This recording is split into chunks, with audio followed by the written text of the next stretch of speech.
In 2013, the FBI shut down the Silk Road website, but agents' reports mentioned encrypted files with photos of ordinary users' houses, people who had just visited the site to look.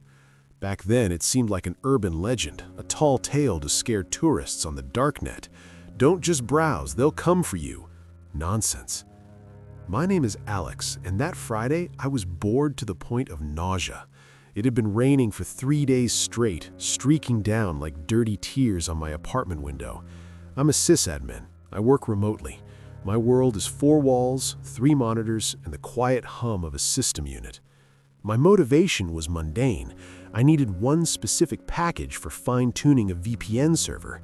It had been removed from all legal repositories. You can't find it on the regular internet, only in archives in the back alleys. I'm not a criminal.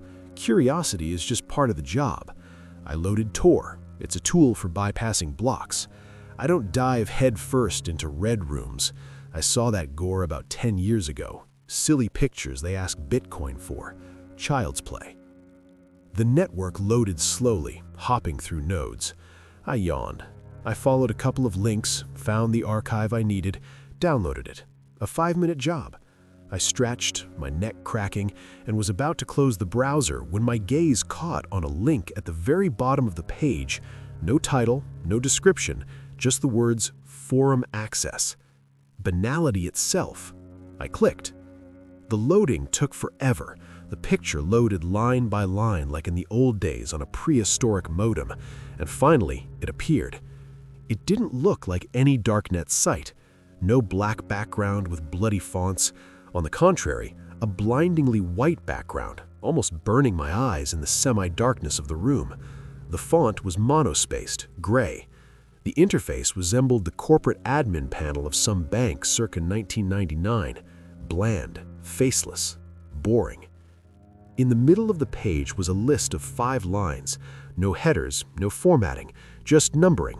Log 001, today's date. Log 002, and so on. Some crap, I muttered under my breath. Most likely an abandoned test bench. The click of the mouse sounded deafeningly loud in the silence of the apartment, where the only sound was the steady hum of the laptop's fan. I clicked on the first line. The page displayed a block of text. It looked like a meaningless data dump. Source, deleted. Target, in search. Protocol, 7 alpha, active. And then columns of numbers. The first pair were coordinates, latitude and longitude. Next to it, a timestamp, 1422. Status, inactive.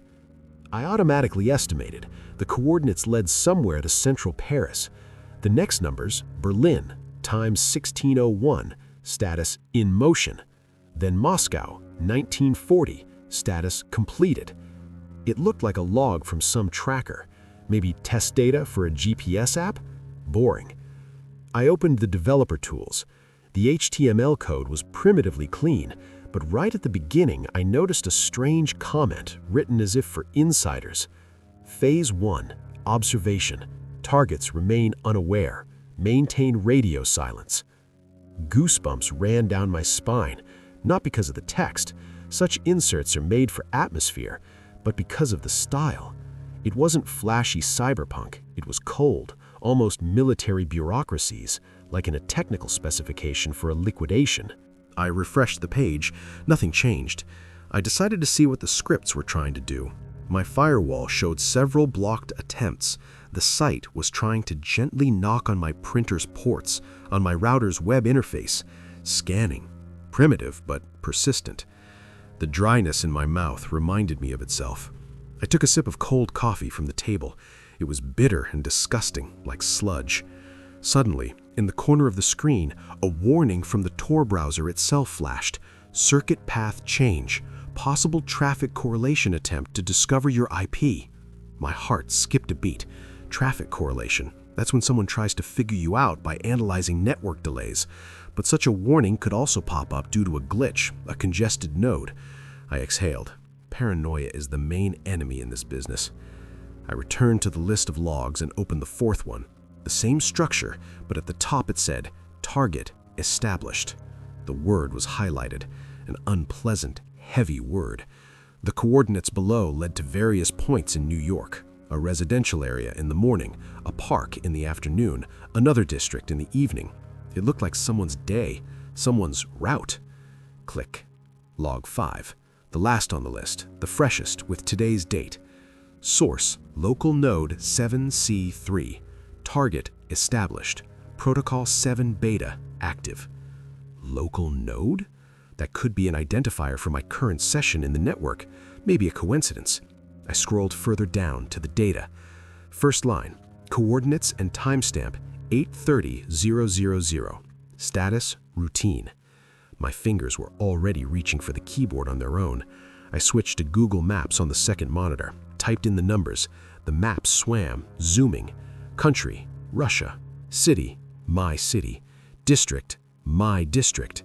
Street: my street. I clicked on the coordinate to see the marker. A small red pin dropped right on the building across the street from my house, on the cafe Bill's Place, where I buy a cappuccino every morning at 8:30. The room suddenly turned cold. The hum of the fan became an intrusive, angry buzz filling my whole head. I stared at the timestamp, 8:30.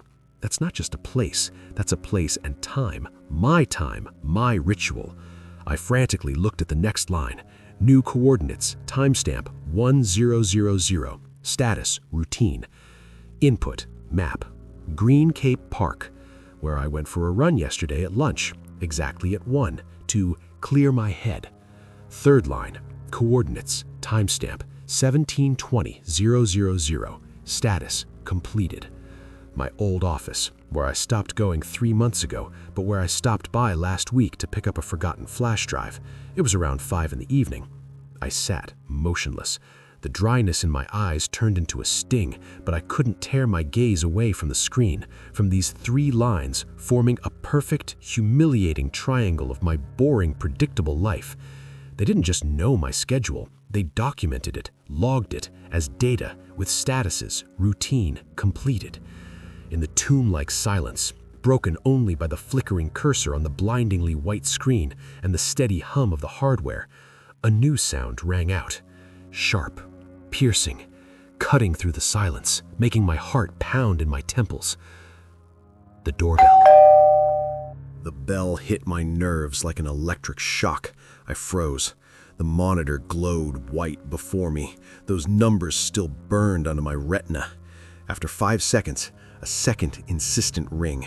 A courier, a mistake, Max's prank raced frantically through my head. A logical, simple explanation. A friend who loves stupid jokes. I slowly got up, my legs like jelly, walked through the hallway, trying to step silently. In the peephole, a distorted figure in a hooded jacket holding a flat cardboard box. Pizza. I opened the door on the chain. Cold air with the smell of wet asphalt and something sweet, chemical, alien perfume. "Alex?" the courier asked in an indifferent voice. "I didn't order anything." "Paid for. Order for this address. Alex." He pushed the box through the gap. I, not understanding why, took it. It was warm on the bottom and cold on top. I put the box on the floor in the hallway, closed the door, turned all the locks. My heart was pounding somewhere in my throat. Returning to the computer, I saw that the screen had gone dark. I moved the mouse. Nothing. Pressed the spacebar. The monitor blinked and lit up again with white light. On it, right in the center, in black font, was new text. Log 006. Source: local node 7C3. Target status: confirmed. Delivery initiated. Status: immobile. Immobile. From behind came a sharp, familiar sound, the hiss buzz of an inkjet printer. It stood in the corner and never turned on by itself. It was printing. 1 sheet. I walked over, not breathing. There were no threats on the paper. There was a log, my log. The time I accessed the forum, the time I opened the first log, the time I entered the coordinates into maps, and the last entry: event, physical contact established, doorbell, 22:47. They weren't just watching, they were logging my reaction. I yanked the printer's plug out of the socket. My hands were shaking. I had to disconnect everything. I rushed to the router in the hallway to pull out the internet cable, and at that moment, in the living room, the smart speaker started talking by itself, not music, with the dead synthesized voice it uses for notifications. Warning, network scanning detected, source unknown, recommended to change administrator password. Then it beeped quietly and went dark. I stood in the middle of the hallway, feeling my sweaty t-shirt sticking to my back. There was no internet. I had turned it off at the router. How did it get that notification? The local network. They were in my local network, in my devices. I returned to the laptop. The forum page was still open. Tor showed there was no connection, but on the white background, a new window had appeared. It was loading slowly, line by line. It was a grainy, dark photo, taken from the street through the rain-streaked window. In it, I was sitting with my back turned, hunched over the keyboard 5 minutes ago. My sweater, my haircut, the flicker of the screen on the glass. They hadn't left. They were outside, right now. I rushed to the window, yanked the cord for the blinds. The plastic slat slammed shut with a crash. At the same moment, the smartphone in my pocket gave a short, clear ding, the sound of a standard message. I pulled it out. On the lock screen, no service. But just below, in the status bar, the Bluetooth icon was lit. Next to it, a new, unfamiliar icon, like a radio wave, and a caption, "Connection to nearby device, Tracker 04. They weren't just outside. They had a beacon, and it was in my apartment? Or did I pull it out of the pizza box? Panic finally turned into a quiet, chilling horror. I froze, listening. Through the hiss of the rain and the ringing in my ears, I made out another sound, not from the street, from inside. From the hallway, a quiet, barely audible creak of the floorboard by the front door, the exact one that always creaks when stepped on. Someone was already inside. I'm not a hero. My brain shut down. Instincts kicked in. I didn't rush for the exit. I darted into the bedroom, pushed myself inside, and slammed the door shut, turning the tiny key in the lock. It was a pathetic defense. I crawled into the far corner, behind the bed, and with trembling fingers that slid on the screen, dialed the emergency number. "There's an intruder in the apartment," I whispered into the receiver, barely audibly. "Help me."